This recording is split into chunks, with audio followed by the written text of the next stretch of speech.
Hey, good early afternoon. We're live here on the Blue Plate Special. I'm Andy Andrews, and you have joined us at Wisdom Harbor Studios at the Wharf in Orange Beach, Alabama.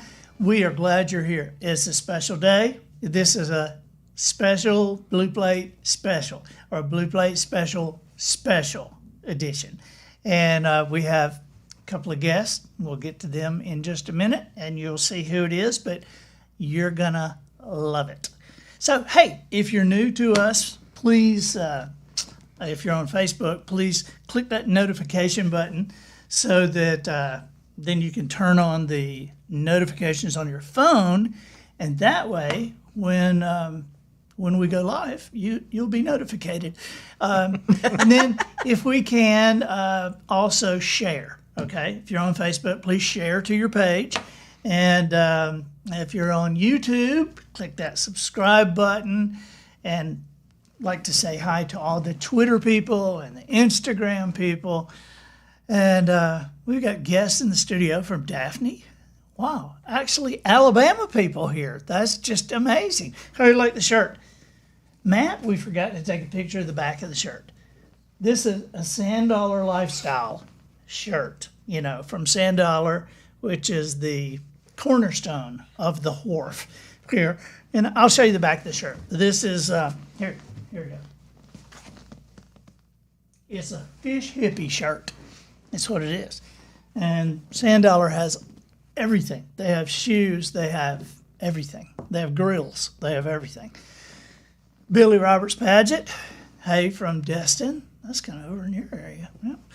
Margaret Davis Haupt from Northeast Mississippi.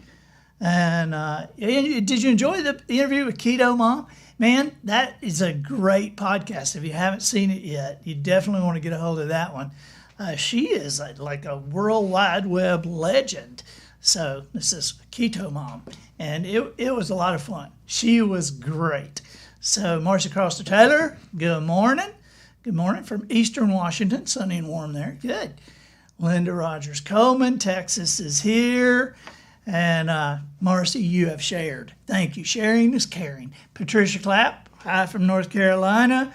And Sandra Mendonca from Searcy, Arkansas, home of Harding University, where they ate their mascot.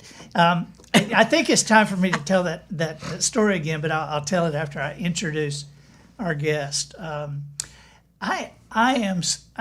not kidding you here. I know I kid about almost everything, but I'm not kidding you. I am so honored that these two people are here. I have history, as they call it, with these people. There's a lot of love here, and we owe this couple, a grateful nation owes them a lot of thanks. Please welcome, I don't even know how to say it other than how Austin and Adam used to say it.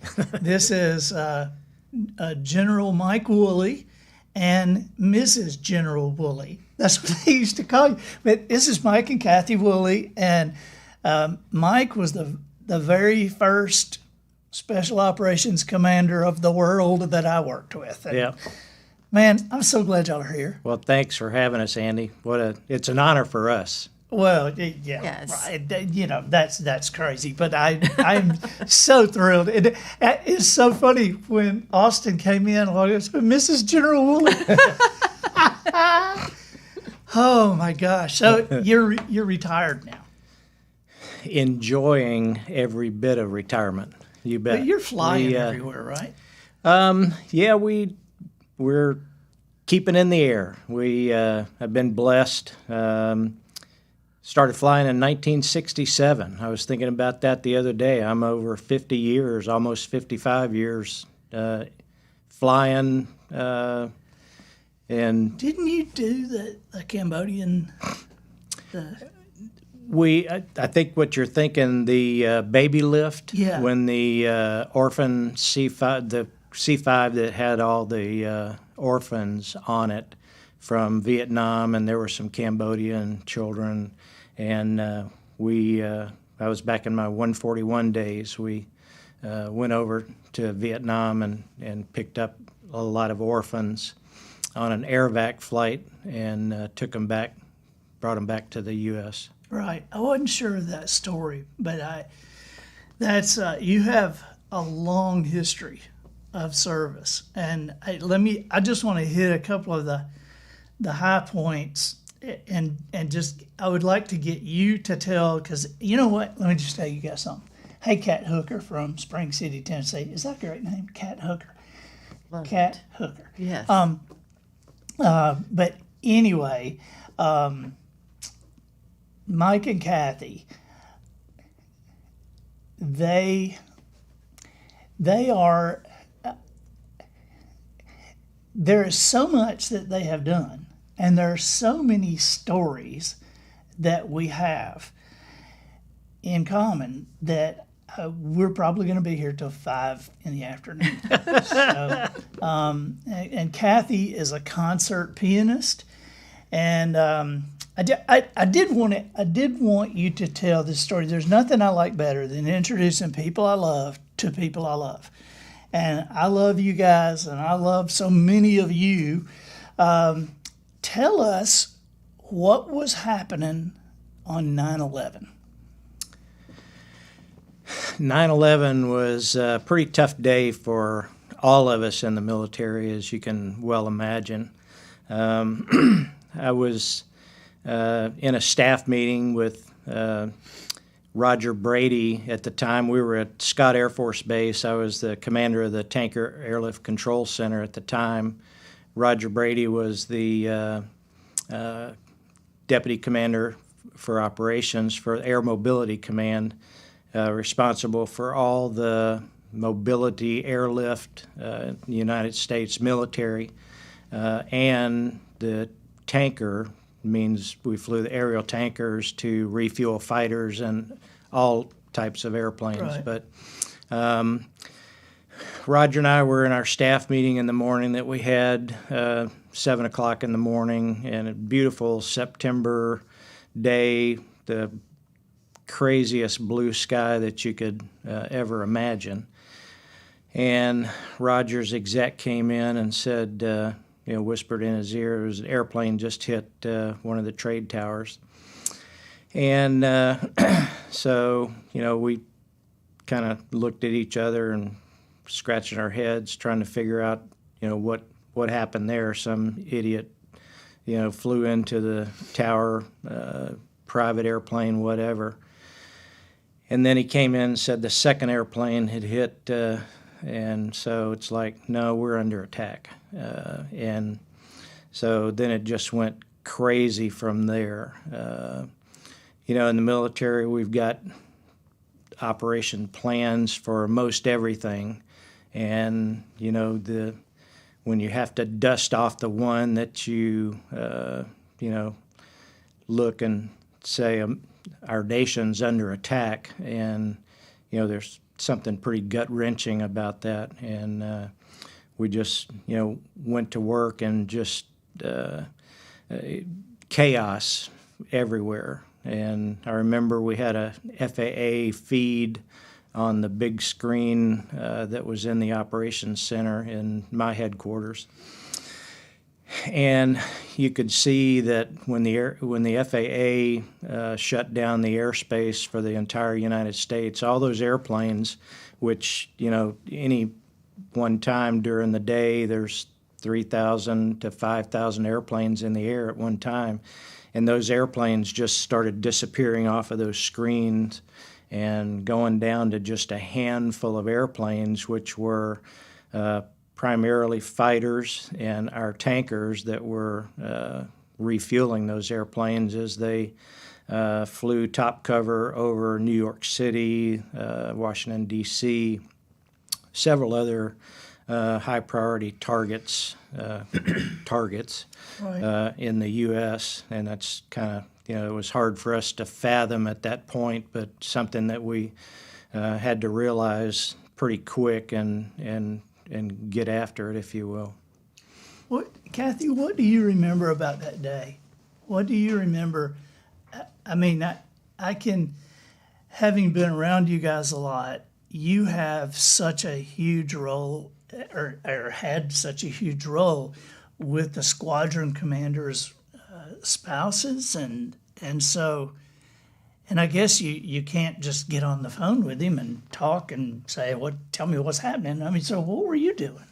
On that particular day, I remember seeing all of this and hearing about it on the television, and I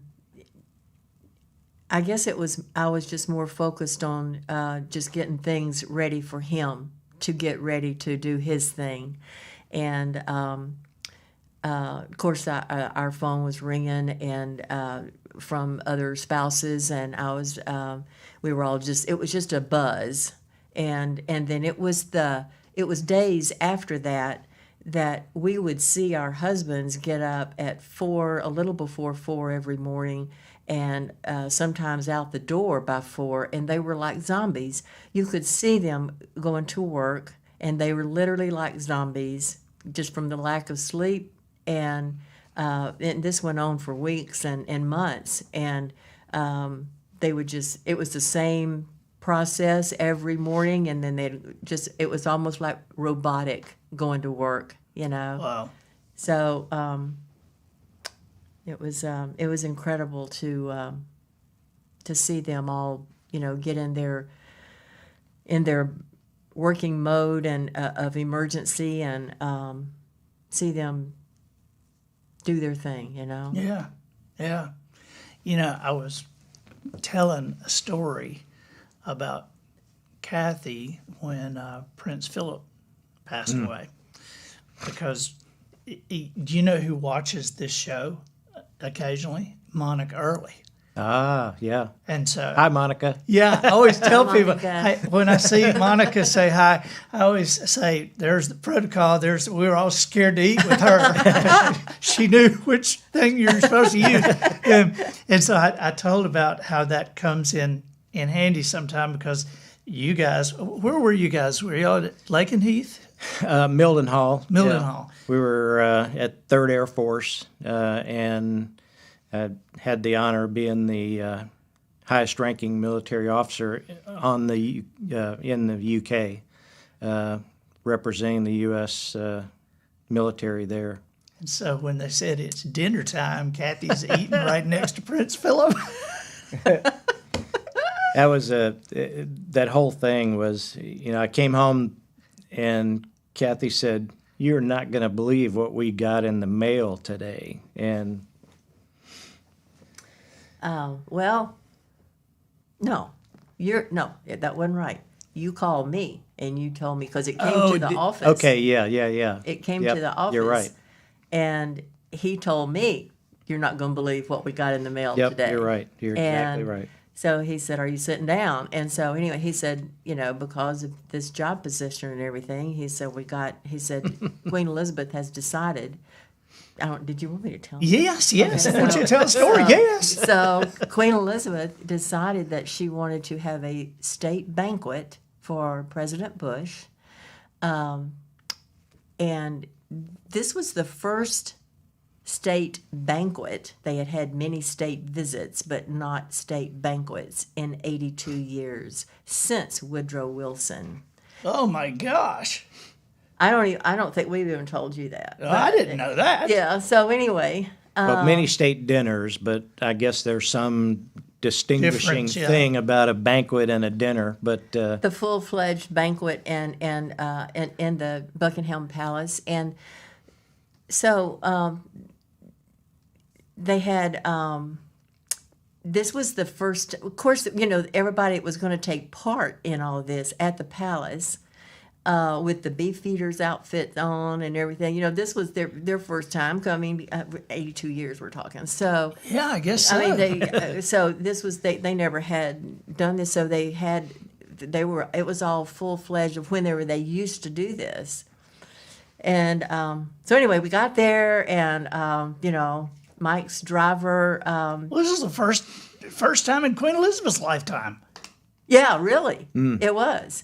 And so anyway, we got there, and the programs, you open them up, thing like this, and it showed where we were sitting, and had everybody had a little red dot where you were going to sit, and so Mike opened his up, thinking that both our names would be on there, and so just his name. Everything was personalized for each individual. So he said, well, here we are back here, where the orchestra is. Where we should be in the back. Right? So I said, oh, good. And I said, well, there's not a red dot. My name is not even on there. And there's not, no more red dots. I said, are you sure I was invited to this thing? And so he says, well, open yours up and see if your name's on yours. So I did. And lo and behold, there was my name up there by the head table with with Lord Rats and Fat Frats on this side and Lord Rats and Frats on this side. I'm sitting between two lords, and right there, one guy over from Queen Elizabeth and Prince Philip and President Bush was sitting right there. Condoleezza Rice was there. Tony Blair, Colin Powell, and all them were. And Mike in the back. And Mike was in the back with Cherie. I was sitting next to Cherie Blair. With Cherie Blair. Oh, really? So. Wow. But the coolest thing about the whole thing, just being able to be there inside the palace, not in a touristy way, but you're actually sitting there having dinner. That in itself was awesome. I mean, it was just, you felt like Alice in Wonderland. You're just. Please tell me you put a spoon in your purse or something. I wouldn't have been able to take a fork. And I mean, look at how many forks did they have? They couldn't have missed one.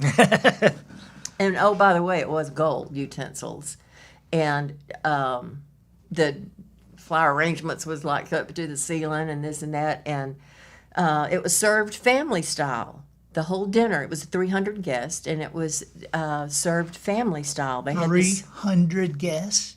The servers came Our around. closest friends. We had three tables going up to the head table. And so anyway, they came around, and then you got out. From the dish, you dipped out your own servings, how many you wanted. Obviously, and they weren't having a pandemic. Yeah. Yeah. But the coolest thing, I was just going to say, for both of us, was we were after they did their toast, and she said, okay, we're going to adjourn into the coffee room. And so after the head table went down the corridor, all the rest of us went down there. So Mike and I were standing over there at one of the coffee bars, and we were drinking our coffee out of the little cups and everything. And there was this beef eater guy came up to us in about 10 minutes, I guess. And over to the right, there's a room that had this big wooden latch, like in olden days. It was just like over this, and there were two beef eaters that were guarding that. Well, that's where the head table was, and so we were in the little coffee room, and the guy came up to us, a beef eater, and he had a scroll like this, and he just I went like that, and he just said. General and Mrs. Wooley, he said, the Queen wishes to speak with you now. No. And so that's what we just kind of looked at each other, and I just said, get out. And he said, and he was kind of laughing, because all of this is comical to him too. And so he just said to the beef eater person, so he just said, he said, yes, ma'am. And I said, And so what the deal was that 30 guests had been invited in the head table room where they were to speak with the Queen a certain amount of time. So we went in there, and they locked the door, like that, and so we went in there and walked over there, and she was standing there with her purse and her hanky and her big crown and everything, and we were the most beautiful, piercing blue eyes that you have ever seen. Yeah, very striking lady. I mean, you will not forget her. Wow. She, they immediately started talking. She was asking Mike about the planes and, going, every time we go to Sangrenham, she said, Yeah, she said, "Are you the big airplane base or the little airplane base?" And I said, "Well, we're at the big airplane base, but Wow. So anyway, just about over. So we went up there, and they were talking airplane talk, and then all of a sudden, she just didn't want to talk. She looked down. She was doing her hanky like this. She didn't want to talk airplane talk anymore, or Air Force talk, or any. And I just kind of looked at Mike, and we just both went said, like save that. me quick." Because there wasn't any beefeaters coming around to get us,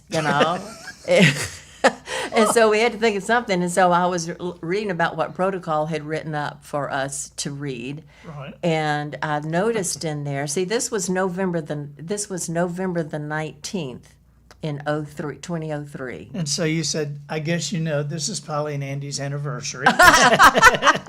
And so this was November the 19th when this was. So the next day was their anniversary. And so I said, she wasn't talking Air Force talk anymore. So I said, "Ma'am," so you say "Your Majesty" the first time, and then after that is "Ma'am." Oh. So I said, "Ma'am," I said, in the readings because she knows, and I said, in the readings before we came here, I said, I saw that tomorrow is your anniversary, and I would like to wish you and Prince Philip a happy anniversary. And so all the time I said that, she was looking down like this. And when I finished, she looked up at me, square in the eye. She pointed her finger like this, and she said, "And I was just thinking about that this morning, and he's probably going to forget." And I said, "Ma'am, let me tell you something right now." I said, "I know where he is." And I said, "I'm going to make sure that he does not forget." Wow. What a story. So we go back in there, and so I In the grabbed coffee room. Kathy and said, "Okay, big shot, there's Prince Philip. What are you going to do now?" And here she goes and waddles up to him and pokes Did him you on really? the show. "Yes, sirree, buddy." What'd you say to him? Mike was standing over there. Prince Philip was turned around at getting him some coffee, and I just went up there and tapped him on his right shoulder like this, and I said, "Sir, sir," and he turned around at me and he looked down and he goes, "What?" And I said, "Well, I'm Kathy Wooley." And I said, me and my husband were just in there talking with your wife. Not the queen, Not your the queen, wife. Your wife. Yeah. I said, we were just in there talking with your wife, and I said, I was just wishing her a happy anniversary, and I said, and you, and I said, she thinks you're going to forget. And I was having to look up, he's so tall, and I said, and she thinks you're going to forget. And he said, she thinks I'm going to forget? And I said, yeah.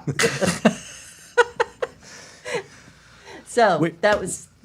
We've often wondered about the rest of the story. In Yeah, fact, when what we he were got her, when we you were know. watching the funeral and all that, we talked about that and going, oh, Right. I wonder, Yeah, I wonder what he got her. what he said. Yeah, the rest of the story. Scotland or something. Yeah. Here's another piece of Scotland. Good grief. Do you guys remember? Do you remember how you got your call sign? The one you used the rest of your career? Do you remember? Because I remember it was out on your dock at Hurlburt. Mm-hmm. And, Chris was your aide de camp. Yep, Chris Larkin, LN. Yep. Yep. And so Austin and Adam were really little. They were really Yes. little. And Adam he loves girls, and just always has ever since he's a little bitty kid. He just gets goo eyed. and when we left,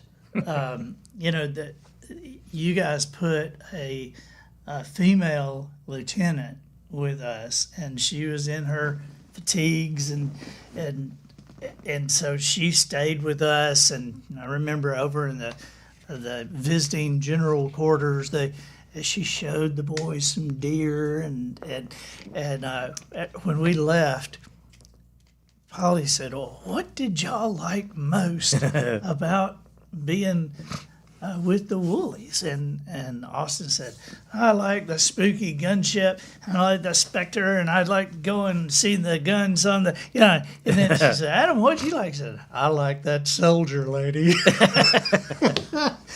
But when we were sitting out on your dock, I don't know if it was that time, but it was a July 4th, and we were out to watch the fireworks. And Austin, a little bitty fella, and he is sitting in Chris's lap. And so we were kind of waiting on the fireworks. And Austin says, "Captain Chris, what does General Wooley do?" And Chris says, "Well, he's a very important man." And I says, "Right, but what does he do?" Chris said, "Well, you know, he leads a lot of people." And I said, but what does he do?" Chris said, "Austin, do you watch the Power Rangers?" He said, "I do." He said, "Well, General Wooley is Red Ranger." I said, "Wow." And so from that time on, they called you Red Ranger. Yeah, the memories. Oh my gosh. Yep. So what is different now? And I've got to tell, or I want you to tell, about calling your dad and telling him that you had made general. So tell who your dad was. Well, Bernard Wooley, a great man. I just really looked up to him, admired him for all the things that he taught me and my two brothers. And he was a Marine. When we were attacked at Pearl Harbor, him and his two brothers quit school and went down and enlisted in the Marine Corps. And so he was in the 5th Marine Division, and him and his two brothers landed on Iwo Jima. And all three of them were very fortunate that they made it off the island alive. His two brothers were unscathed. Dad was wounded in the shoulder, not life-threatening by any stretch of the imagination, but wounded nevertheless. And so, when you tell a Marine that there was a Marine wounded on Iwo Jima, that's a big deal. That's one of the symbols of the Marine Corps, the flag raising on Iwo Jima. I mean, when you go to Washington, D.C., go to the Marine headquarters at Arlington Cemetery, that statue of those 5 Marines raising that flag is what it's all about. So Dad was there. But he went out on throughout the war, Pacific, marching all the way into Japan, and he was part of the peacekeeping force in Japan at the end of the war. And they told him, "We'll give you a promotion if you'll stay in the Marine Corps." And he said, "Let me think about it a minute. No, I'm going home, and I'll pass on the promotion." So I tell you that to give you this piece of the story. When Kathy and I got notified that we'd made 1 star, I immediately said they must run out of folks if I'm one of those guys. And so I couldn't wait to call Mom and Dad, and Dad was kind of... You're in the Air Force now. Yeah. And so call Mom and Dad to tell them, and of course, after we told Dad, he was kind of nonchalant, and he said, "Well, boy," he said, "just remember this." He said, "A PFC in the Marine Corps outranks a 1 star in the Air Force any day." Wow. And you know, Polly and I had the honor of sitting beside your mom and dad at the Order of the Sword ceremony. And I got to tell you guys, in the history of the Air Force, they don't give the Order of the Sword award every year. I mean, that's just, and it's given by the enlisted men. And so it is very rare that an officer gets the Order of the Sword. And there's how many people there's only like 60 people in the history of the Air Force that have gotten the Order of the Sword. And they, the enlisted men in the Air Force, honored Mike Wooley with that. And that was just an awesome night. I mean, and here in the cabinet, if you come visit us, you can see the etched wine glass with the Order of the Sword and the place invitation and all. But that was just incredible. I remember it was raining like crazy that night, and as you and Kathy got out of the car, those guys were all lined up there in their dress outfits. It was just incredible. Yeah, it was a great honor for Kathy and me. Like you say, you know, the men and women in the enlisted ranks bestow that on commanders that they deem worthy, and they actually vote, you know, whether to give that award or not. And it was very humbling, and to give that to a 3-star guy, that's just, yeah, that is unbelievable. it was a great night. Yeah, it really was. Polly and me and your mom and dad were the only people in civilian clothes in that entire place. Mm-hmm. That was, I mean, I sat next to your mom. That was funny and great. Yeah. Yeah. Oh, yeah. Yeah. I Yep. mean, that was so great. So, where do you see, like, because you guys still live near Hurlburt, We do. Mm-hmm. and so how do you see things now? I mean, because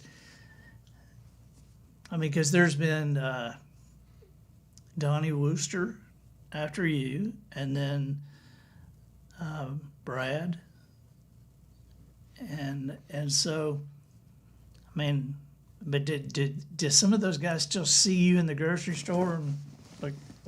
Well, you know, in fact, we just saw Jim Slife, the current AFSOC commander, the other day. We were had a ceremony for one of the icons in special operations, Jerry Klingeman. He flew in Korea, Vietnam, and retired from the Air Force and stayed on as a civilian in the 6th SOS, which is one of the squadrons there at Hurlburt. And he unfortunately passed away not long ago, and we had a celebration of life for him up at the airfield where I fly out of often, and we did a missing man for Jerry, and Jim Slife, the current AFSOC commander, was there. So I do have the occasion to see those guys when they come into town for different things, and there's a couple of them that live in the area. Brad Highholt lives in Pace, and Eric File lives there in Fort Walton, and you know, we do run into each other at Walmart and Publix occasionally, and Right. But You saw Chris at a track meet. yeah, Chris Larkin, my aide, his youngest son runs track, and our grandson throws the javelin, does field competition, and so ran into Chris at a regional track meet not long ago. So yeah, it's just like any other lifelong friendship. When you see somebody like that, you just give them a big bear hug and you pick up the conversation where you left it, just like you saw them, 20 minutes ago. And Right. That's the amazing thing about the Air Force and the military family, if you will. Well, I appreciate so much you guys being here with us today. And it's just so good to see you, period. But I appreciate you being here and sharing some stories with everybody. And man, I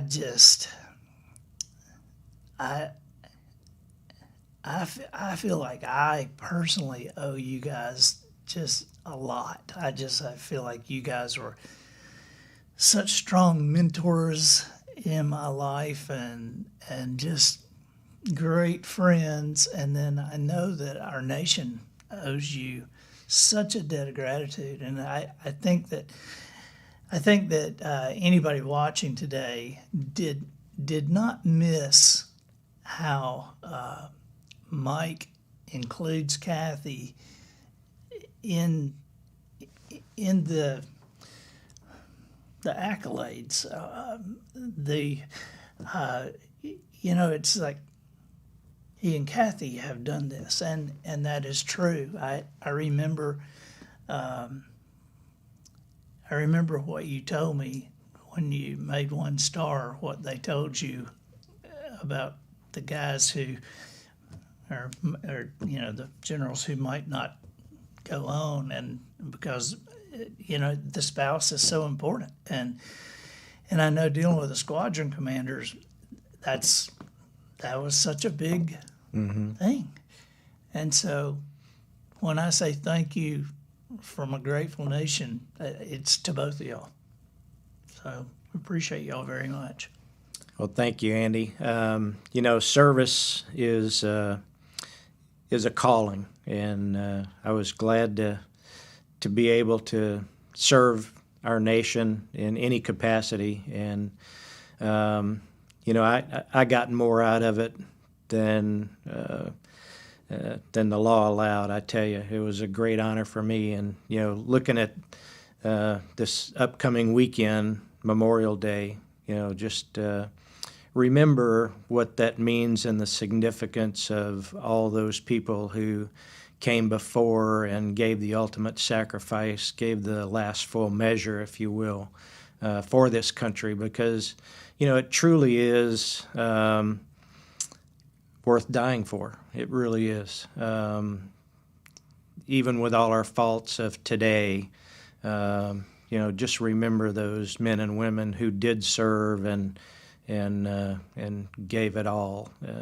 So this Memorial Day, say a prayer, give thanks, and enjoy the greatest country in the history of the world. We will. Thank you both. And thank you guys for being I'm just seeing the screen just flow with people saying thank you guys both for your service to the country. I mean, just over and over and over. And Leslie Ann Tarabella says, hey to Mike and Kathy. Yeah, Leslie, we saw your name on the wall back there in Andy's green room, and we said, hey, we know her. How about that? Well, thank you guys so much for being with us. Thank you so much. And we will see you Thursday. Bye-bye.